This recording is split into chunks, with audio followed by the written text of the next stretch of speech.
Tasya, aku dari Akademik Dishonesty. Aku mau nanya-nanya nih pertanyaan ke kamu tentang Akademik Dishonesty, boleh? Boleh. Oke, pertanyaan pertama. Bagaimana pandangan Anda mengenai kecurangan akademik yang membuat disintegrasi dalam pendidikan? Menurut aku pastinya ini hal yang wajar, soalnya pendidikan itu kan satu hal yang penting. Kalau misalnya pendidikan aja dicurangin, menurut aku akibatnya itu fatal. Dan kalau bisa mungkin sifatnya harus dihentikan.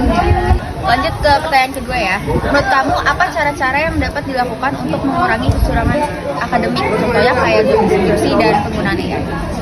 Kalau menurut aku pribadi nggak ada cara yang spesifik untuk ngeberhentiin itu, karena itu semua tergantung kesadaran masing-masing orang. Jadi emang kesadaran kita yang harus ditingkatkan kalau hal itu tuh nggak menguntungkan. Mungkin sekarang kita ngerasa, oh gue bisa dapet nilai bagus, tapi sebenarnya kita jadi nggak dapet esensi dari apa yang kita pelajarin. Menurut aku sih gitu.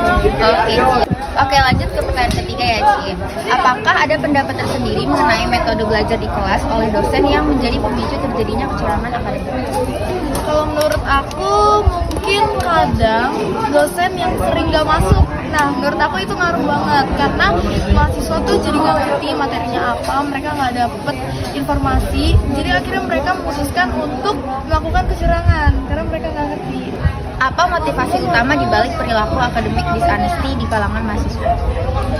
Kayaknya ya kalau dari pandangan aku itu pasti karena ada perasaan pengen cepet tapi gampang. Nah makanya akhirnya mereka pilih buat curang karena nggak perlu terlalu banyak effort tapi bisa cepet nyelesain sesuatu. Nah itu pasti yang bikin orang-orang tuh akhirnya jadi pengen ngelakuin kecurangan karena mereka males. Apakah menurut Anda Fakultas Hukum sudah dalam tahap darurat mengenai kecurangan akademik?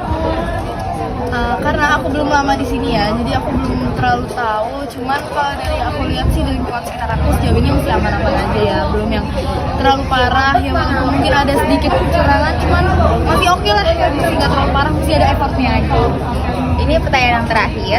Apa dampak yang akan terjadi ke depannya jika mahasiswa terus-terusan melakukan kecurangan akademik? Kedepannya pasti SDM bakalan jelek deh, soalnya nggak ada orang-orang yang emang beneran terlatih dan beneran punya skill karena mereka selama ini terlalu bergantung sama teknologi, jadi kayak dimanja sama teknologi gitu. Akhirnya mereka tuh gak dapet esensi apa-apa dari yang mereka pelajarin, jadi akhirnya nggak punya skill dan gimana mau kerja orang-orang yang nggak punya skill. Nah itu aja sih pertanyaannya. Makasih banyak udah menyempatkan waktu ya. Oke, sama-sama. Dadah. Halo, aku dari tim wawancara Akademik Dishonesty. Sekarang aku mau wawancarai. Halo, aku Diha dari Angkatan 2023. Oke, sekarang aku mulai pertanyaannya. Bagaimana pandangan Teteh sendiri mengenai kecurangan akademik yang membuat disintegrasi dalam pendidikan? Pastinya kalau misalnya ada kecurangan akademik kayak gitu, kita kan sebagai mahasiswa yang pertama itu berpengaruh banget di pendidikan, pasti kualitasnya itu jadi menurun. Terus itu tuh mempengaruhi di lingkungan kampus. Banyak beberapa mahasiswa ini yang jatuhnya jadi tumpang tindih gitu karena adanya disintegrasi. Mungkin ada dari mereka yang memang pure ngerjain tugas dari sumber data saya, terus ada juga satu yang memang melakukan suatu kecurangan kan. Mungkin menurut aku jadinya nyebabin kualitas di pendidikan sendiri itu jadi menurun sih. Pertanyaan kedua, apa cara-cara yang dapat dilakukan untuk mengurangi kecurangan akademik seperti joki, skripsi, dan penggunaan AI? Sebenarnya itu tuh balik lagi ke diri kita masing-masing ya. Kalau misalnya emang lo sendiri yang emang gak mau berusaha buat ngerjain soal dulu, kayak nggak dicoba dulu, baru pikirannya tuh pasti selalu kayak udah langsung aja joki atau enggak AI malas. Jadi menurut gue kuncinya tipsnya ya lo berusaha dulu ngerjain sendiri, abis tuh kayak ya rajin-rajin aja lah, yang penting ada niat dulu dari diri sendiri kayak gitu. Pertanyaan ketiga, apakah ada pendapat tersendiri mengenai metode belajar di kelas oleh dosen yang menjadi pemicu terjadi kecurangan akademik? Oke, sebenarnya kalau misalnya diibaratin sama dosen sendiri, itu kan dosen punya yang namanya cara belajar masing-masing. Mungkin beberapa mahasiswa ini yang emang pengen curang, terus dia emang yang kayak, oh ini dosennya nggak jelas atau kayak gimana, itu sebenarnya tuh dari cara pola pikir mahasiswanya masing-masing. Emang beberapa dosen ini juga ada yang kayak nerangin materi itu full PPT, terus ada juga yang emang gak jelas, terus ada yang bikin ngantuk mahasiswanya, jadi bikin mahasiswanya males gitu loh. Jadi kayak ya udahlah kalau misalnya ada tugas atau ujian kita nyontek aja. Mungkin salah satu penyebabnya sih sebenarnya dari gimana masing-masing cara dosen belajar sendiri, maksudnya nerangin materi gitu sih. Pertanyaan selanjutnya, apa motivasi utama di balik perilaku akademik dishonesty di kalangan mahasiswa? Sebenarnya motivasinya tuh adalah males guys. Apakah menurut Teteh sendiri Fakultas Hukum ini udah di tahap darurat mengenai kecurangan akademik Sebenarnya dalam ruang lingkup angkatan derajat? iya sih guys, karena beberapa dari angkatan aku juga maksudnya banyak yang emang ngerjain tugas tuh kayak ya udahlah kita coba ke AI, padahal mereka tuh nggak mau nyoba dulu gitu loh. Terus misalnya mereka udah baca soal terus kayak udahlah capek malas langsung aja ke AI. Jadi menurut aku udah sih. Nah itu perlunya kita jadi mahasiswa jangan malas. Lanjut. Terakhir, apa dampak yang akan terjadi ke depannya jika mahasiswa terus-menerus melakukan kecurangan akademik? Oke, yang pertama itu pasti kualitas pendidikannya menurun. Terus lulusannya ini jadi kayak gak ada isinya. Maksudnya Iya. ya kan bener kan? Kosong. Karena kerjaan lu kuliah cuman AI nyontek joki. Iya. Terus yang ketiga ini sih paling penurunan sumber daya manusianya aja di lingkungan kerja di Indonesia sendiri. Oke. Oke, makasih. Iya, terima kasih. Dah. Halo semuanya, perkenalkan nama aku Konita yang menjadi salah satu divisi wawancara di Akademik Dishonesty dan di sini ada Kang. Halo, salam kenal semuanya. Aku Neil dari angkatan 2022 FA 4. Oke, langsung ke pertanyaan aja ya Kang. Jadi yang pertama, menurut Kang bagaimana sih pandangannya mengenai kecurangan akademik yang membuat disintegrasi dalam pendidikan? Kecurangan akademik. Iya. Kayak misalkan berarti kayak joki. Iya, joki, terus penggunaan AI berlebihan. Atau mungkin cheating dalam tes atau Iya. kelas gitu. Sebenarnya kalau dilihat baik dan buruknya ya. Kalau secara baiknya nggak ada. Cuma kalau buruknya kayaknya berdampaknya sangat besar karena dengan adanya cheating itu sebenarnya memberikan kemudahan ya. Dengan adanya kayak gitu itu memberikan kemudahan. Akan tetapi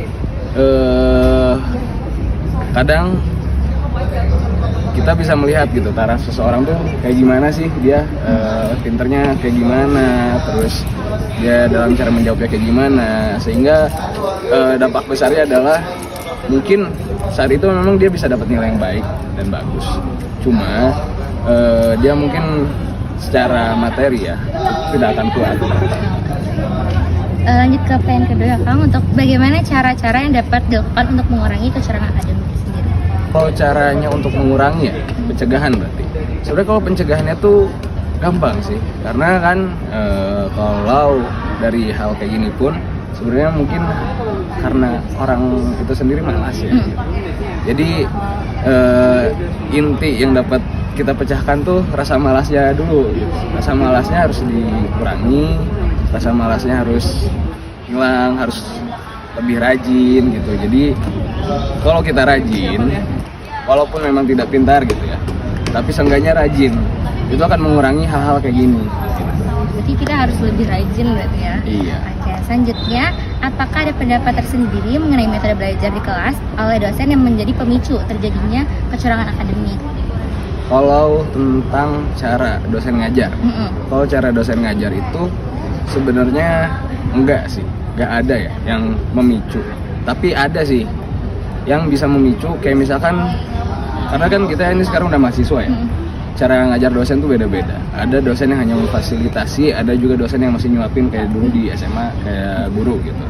Nah, mungkin dengan dosen yang hanya memfasilitasi, yang tidak memberi materi secara langsung, itu bisa memicu adanya hal-hal kayak gini. Karena nggak semua orang itu, balik lagi, nggak semua orang itu rajin.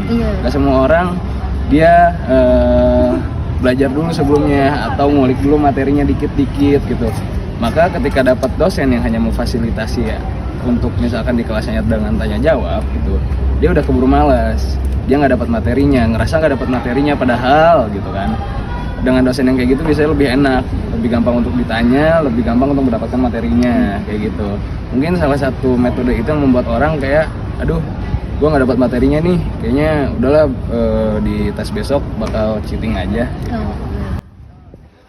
Selanjutnya, kira-kira ada nggak sih menurut Akang tuh motivasi utama orang-orang yang cheating itu apa kira-kira? Nah, kalau motivasi utamanya, kalau kita lihat di perkembangan zaman sekarang ya, kayaknya kalau untuk sekarang itu mereka terlalu dituntut untuk mendapatkan nilai yang bagus.